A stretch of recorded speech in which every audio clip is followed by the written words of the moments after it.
All right. Hi, everyone. That's Alex Gas from Banxe, and you're listening to Banxe Podcast News. And today with me is Anthony, our CEO and co-founder of Banxe. Anthony, hi. Hey Alex, how's it going? Good to see you. I'm really excited about our first ever podcast together. I think we'll be Yeah, some fun. first ever podcast. That's exciting. I mean, Yeah, that's really exciting. I mean, probably it's not going to be perfect, but I expect that our audience will love it. What do you think about that? yeah, I think it's gonna be a good time. Some useful information for them to learn about, what happened this past week in crypto, and anything they might learn. Yeah.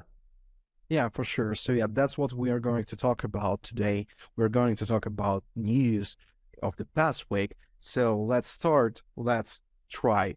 So the first news for today is that FSB, IMF, and BIS papers to set global crypto framework, says G20. According to a document summarizing the outcomes of the meeting with finance ministers and central bank governors, the FSB will release by July recommendations on the regulation, supervision, and oversight of a global stablecoins, crypto assets, activities, and markets. The next guidance is expected for September when the FSB and the IMF jointly should submit a synthesis paper integrating the macroeconomics and regulatory perspectives of crypto assets. In the same month, the IMF will also report on the potential macrofinancial implications of the widespread adoption of central bank digital currencies, according to the G20 statement. We look forward to the IMF FSB synthesis paper, which will support a coordinated and comprehensive policy approach to crypto assets. By considering macroeconomic and regulatory perspectives, including the full range of risk posed by crypto assets. Whoa. Anthony, do you think that this will help our market to be more adopted? Yeah, I mean, I think we could talk about regulations all day, but I think the fact that the G20 is even talking about this is like a good step forward. I think in anything we need some sort of regulation, but hopefully they don't overstep their boundaries in regulating the crypto space. That's true. 100% agree with you. Do you want to go further? Yeah. So number 2 for today, we have Coinbase announces suspension of BUSD trading beginning March 13th. So Coinbase will suspend trading for Binance USD. It's a stable coin worth $1 on March 13th. The exchange announced on February 27th on Twitter. The message mentions its listing standards as being behind the decision. BUSD is the third largest stablecoin by market capitalization. The decision will apply to Coinbase.com, Coinbase Pro, Coinbase Exchange, Coinbase Prime, according to the Twitter thread. The exchange added, your BUSD funds will remain accessible to you, and you will continue to have the ability to withdraw your funds at any time. The Coinbase spokesperson told Cointelegraph, our determination to suspend trading for BUSD is based on our own internal monitoring and review processes. When reviewing BUSD, we determined that it has no longer met our listing standards and will be suspended. So I don't know what your thoughts are on this, but I think it's funny because Binance suspended USD or what's it called? USDT, USD.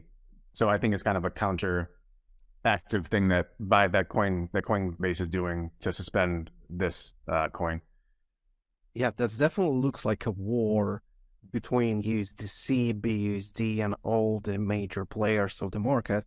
Because, I mean, Binance is still providing you with BUSD and USDT and DAI, and there's other, stable coins. And that's funny that just a few months ago, what you just said, that Binance suspended USDC on their platform, and now Coinbase is replying with suspending BUSD, actually one of the biggest stable coins on the market. Do you think it's really helps, just regular customer? I mean, it can. I know people would have had similar cases where they have a Binance account, they're trying to send USDC and they can't. They have to go through all this struggle to just to send a simple stable coin. So I think it's counterproductive what these two big top-notch players in the industry are doing by kind of playing wars with each other here. Yeah, Yeah, that's true. That's true. All right, let's go further. What do you think? Yeah. So the next one is Polygon launches decentralized ID product powered by ZK proofs. Polygon, a layer 2 scaling protocol for Ethereum, has launched a zero-knowledge decentralized identity solution to the public nearly a year after announcing its development. The Polygon ID serves users the Polygon ID serves uses zero-knowledge proofs, ZK proofs as well, that use cryptographic techniques to allow users to verify their identity online without having their sensitive information passed or potentially stored with a third party. Polygon Labs publicly released Polygon ID on March 1st, almost 12 months after the project was officially launched in a closed source environment. The Polygon team says Polygon ID was built to solve the issue of digital trust. Users will be able to produce zero-knowledge proofs using off-chain credentials, such as their passport, national ID, or a bachelor's degree, to interact with smart contracts and verify information on-chain. That's a cyberpunk, don't you think so? Yeah. I mean, I think we're moving forward here, so I think it's good. Yeah, that's a great thing, and I believe that Polygon is really one of the blockchain that can do that, and that's great. Let's see how is it going to be adopted or not? I cannot answer right now. Anthony, do you want to go further? Yeah, let's do it. Number 4 for the day. So the Tel Aviv Stock Exchange moves towards offering crypto trading. A draft for the approval of an expansion of crypto trading activities to non-banking members has been published by the Tel Aviv Stock Exchange for public comments. In a Tezi first on February 27th announcement stated the proposed structure will enable customers to deposit fiat money designated for investments in digital assets. Non-banking members will act as licensed providers for crypto trading and custodial services should the proposal be approved. Customer funds will be placed in an Omnius account as the intermediary for crypto trading activities. It will also allow clients to withdraw funds organizing from the sale of crypto, but the process is somewhat convoluted. This has been done to mitigate risks and enhance consumer protection, according to the announcement. So, Alex, what are your thoughts on this? I feel like this could go either way here, a good or bad thing that Tel Aviv is trying to offer crypto on their trading, their stock exchange. No, that's definitely a part of crypto adoption. But what I want to mention here that Israel is actually one of the market that is really well known for their cybersecurity teams, and really, I believe that we really underestimate Israeli market in general. So that's cool that they trying to bring some adoption to the market. That's great. That's great. Let's go further. And the next news today is that Twitter, down the same day Jack Dorsey launches decentralized alternative. Twitter suffered another outage on March 1st as thousands of users flagged issues with Elon Musk's social media platform. The outage took place as Twitter founder Jack Dorsey's new project, Blue Sky, went into beta testing. Data from Down detectors showed thousands of issues reports from Twitter users from 9 a.m. with issues slowly being resolved over a 5-hour period. 59% of the reported problems were from mobile app users, while a further 35% of issues were flagged by website users. That's interesting. Do you think it's connected that Jack Dorsey really launched his beta of decentralized alternative of Twitter and Twitter is just boom? There's got to be some coincidence there, I guess. It's just kind of ironic that many problems happen the same exact day, and Jack Dorsey created Twitter, so I'm sure whatever he has in hand, his next project will maybe be bigger and better. And what are your thoughts on that? Yeah, I agree with you. I don't have anything else to add. But we have the next news about MasterCard and Google. So, Anthony, can you please proceed? Yeah. MasterCard and Google drive digital inclusion in Kuwait with Google Pay launch. MasterCard, a global technology company in the payments industry, has collaborated with Google to launch Google Pay in Kuwait. In turn, this will look to strengthen digital payment capabilities in the country. Cardholders can tap to pay with their Android phones or supported Wear OS devices in stores where contactless is the operation. They can also use Google Pay to make payments online and through apps. Google Pay saves customers from handing over their payment cards, touching physical buttons, or exchanging cash. Security and privacy are built into every aspect to ensure data is protected.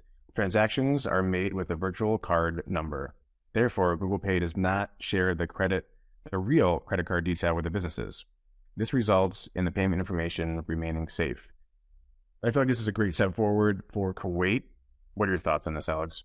No, I mean, any news about some, progress when it comes to payments is great. So let's go further with next news about Bitcoin. Ethereum drop over 5% in a massive sell-off as market continues to digest Silvergate.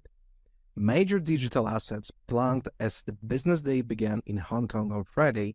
Bitcoin and Ethereum both dropped more than 5% as customer fled crypto bank Silvergate, whose stock tumbled 58% during US trading Thursday.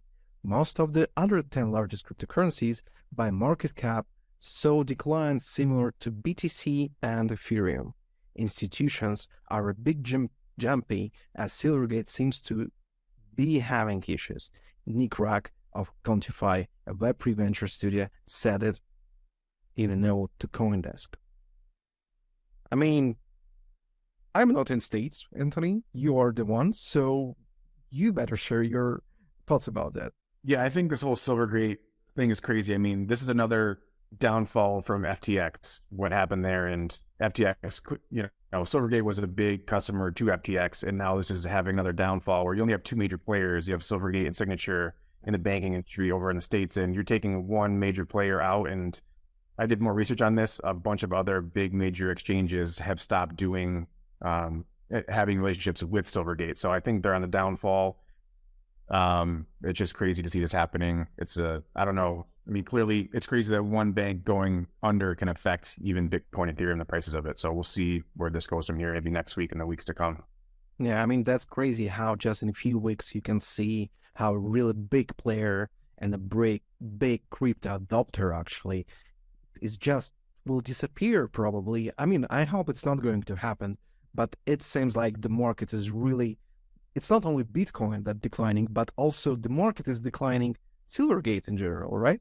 So that's crazy. But we have the next news about NFT, and it's more positive, I believe. So, Anthony. Yeah.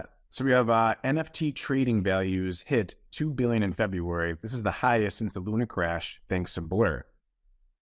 The war for market share in the non-fungible token, also known as NFTs, space may be having positive impacts after all. According to Web3 data platform DApp Radar's latest industry report, NFT trading volumes reached $2 billion in February, the highest number since before the crazy crash of Terra and its UST and Luna tokens in May of 2022. Much of the surge is attributed to the rising popularity of the zero-fee marketplace Blur. With NFT sales, the number of tokens added decreased 32% from January. Trading volume, the amount of cryptocurrency transacted across those traded, increased about 120%. Much of this has to do with the incentivized trades ahead of Blur's native token airdrop in mid-February. So I think NFTs here were on a downfall. I think maybe they're coming back up a little bit here. I mean, just market is start feeling itself better, I believe. And I see how people really they start discussing NFT more in our Banxe chat and Telegram. They really I see Discord is full of different NFT and new NFT projects are coming. So, there's something happening, and I believe that we will see, the second NFT hype soon. I think with the prices going down, down, investors are looking to maybe put their money somewhere else too. So maybe that'll kind of equal out the playing field between NFTs and Bitcoin and Ethereum. Yeah, definitely. That's true. Let's go further with the next news that investment firm 9Point proposes switching Bitcoin Ethereum strategy after falling 45% in a year. Canadian alternative investment management firm 9point is proposing changing the investment strategy of its Bitcoin exchange traded fund ETF to diversify from just buying Bitcoin into other Web3 and blockchain related equities. The fund, 9point Bitcoin ETF, is traded on the Toronto Stock Exchange and has about 21 million in assets. It previously aimed to provide investors exposure to Bitcoin without having to buy the digital assets through the crypto exchange. With the price of Bitcoin falling about 47% in the last 12 months, 9point is now proposing changing its strategy to diversify its holdings, according to their statement. I mean, 9point is not the smallest fund on the market, as I know, and that's actually a good. It's a good example that you need to diversify. That's the first thing. That's a great example, and that's cool that a fund is actually investing in cryptocurrency in general, and that's nothing to say extra here, I believe. Yeah. I think we'll see moving forward what happens with this. Yeah, sure. Well, Anthony, you want to talk about JP Morgan? Yeah. Frank founder Charlie Danvis, JP Morgan, allegations that she dubbed bank into buying her startup for $175 million. This lawsuit and the culmination of a massive CYA effort for those responsible inside JPMC to shift the blame for a failed and now regretted acquisition to someone they view as an easy target as a young female founder, reporters say. But JPMC's core claims is the lawsuits are even more implausible than they are meritless, and Mrs. Javis brings these counterclaims to hold JPMC accountable for its unlawful conduct against her. JP Morgan had accused Javis of misrepresenting that millions of students had signed up to use Frank's tool, which simplifies a form known as the Free Application for the Federal Student Aid, or FAFSA. The bank alleged that she hired a data scientist professor to help her fabricate more than 4 million bogus accounts as payoffs as real students that Frank had underheard through that FAFSA process. Javis's response describes a due diligence meeting in which she claims to have clearly examined that 4.25 million students visited the Frank website, which approximately 350,000 students had used to file FAFSA.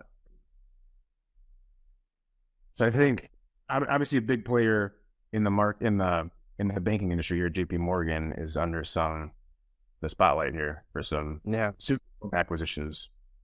No, I mean, first let's start from that. It's really a big M&A for both sides. I mean, yeah. So let's go. We almost finished, and not the last news for today, but really interesting that DeFi platforms lost over 21 million to hackers throughout February, according to data released by DeFi project aggregator DeFi Lemma. That's scary, actually. I mean, 21 million, when you think about the market, is not that big amount of money, but really this issue really shows the importance of white hat programs and of being responsible when you're a DeFi developer. And you need to understand that you actually operating with your client's money, and you need to provide the highest level of security on your platform. Because, I mean, you don't want your clients to lose money. Yeah, I think, unfortunately, these headlines always make the news because of so much money is lost, and the people on the sidelines that don't want to get into crypto or DeFi are seeing these headlines, and it's obviously going to deter them away from even getting into it. So I think the number one priority should be people's money. They're investing in these products, so we need to keep their money safe. Agree. All right, Anthony, do you want to tell us a little bit about Iran? Iran completes pre-pilot phase of central bank digital currencies.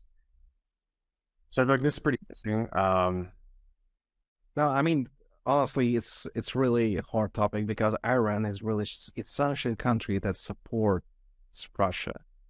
And I mean, from one point of view, it's really cool that there is a country that trying to adopt cryptocurrency on the government level, but it's also, I mean, when you think about this, it's a little bit tricky. But what I want to mention here, what is most important, that what you can see on the market today, that developed economies like Europe, UK, States, Canada, they're not really willing to adopt cryptocurrency, and there's a number of reasons for that, and they're trying to regulate it hardly. They're not really giving enough air to the market players. And then you see, developing economies like South America, Africa, Asia, and Middle East that actually trying to adopt cryptocurrency really, really fast. And actually, if you will see the statistics, you'll see that yes, States, UK, Europe, they have really high volume of cryptocurrency. But when you think about, like the dynamics, then you need to understand that actually South America, Africa, Middle East, and Asia, they will be the biggest players, and they are the biggest adopters when it comes to day-to-day usage of cryptocurrency. And actually, we in Banxe are trying to change it in Europe and make Europe and UK biggest adopter of cryptocurrency on a day-to-day business, especially for businesses, by the way. If you're a business, you better open an account with Banxe. All right, let's go to the last news, Anthony, which is not connected to fintech, to finances, to banking or cryptocurrency, but is just a crazy news. And it shows some trends of the market. The teams working on the e-commerce giant Amazon voice assistant Alexa have been hit hard by the largest cuts in the company's history. Are you using any voice? How by the way, voice assistants? Yeah, well, I'm a big Google guy, so I have all the Google Home stuff in my house. I can control all my lights and all that kind of stuff. So I think it's fun to see the future of that. But I do not use any. Obviously, I use Amazon.com. I have Prime, so I get stuff shipped to my house all the time. But how about you? I'm using Siri on my iPhone for not for a lot. There's not really a lot of scenarios where you can see that voice assistant makes your life better, to be honest. So I don't, but the problem is that we are too young for voice assistants. If you will ask my mother if she is using any kind of voice assistant, she will reply yes. I guess it's similar like for every region. If you're like old enough to use voice assistant, you will use voice assistant. For us, it's just easier to type something, right? Yeah. I think for these big players, it was like maybe a beta testing on what we can do in the future. Like, hey, you can tell something to do something and it does it. Will that be the future? No, I don't think so. But yeah, I think it's just kind of, as all technology does, it will all move, forward and elaborate on each other. So yeah, but as we see from the news, even Amazon is not really doing this anymore. Yeah. I mean, maybe they're trying to optimize, but let's see. All right. So that was the last news for today. So that's the main news of the week. And let's finish here. And I believe that you, our listeners, or our viewers, the one who see us on YouTube, we are looking for your feedback. Probably this podcast wasn't perfect. It's really our first experience, and I hope that you will share your thoughts about our podcast in the comments, but also where you can actually chat with us, and you will see all the links to the news we've been reporting today. It's our Telegram chat, so you will find the link to our Telegram in the bio or in comments. I don't know where you're watching or listening. So we're looking for your feedback, and thank you for being with us here today. Thanks to everyone for listening. Stay safe, and we'll see you here next week.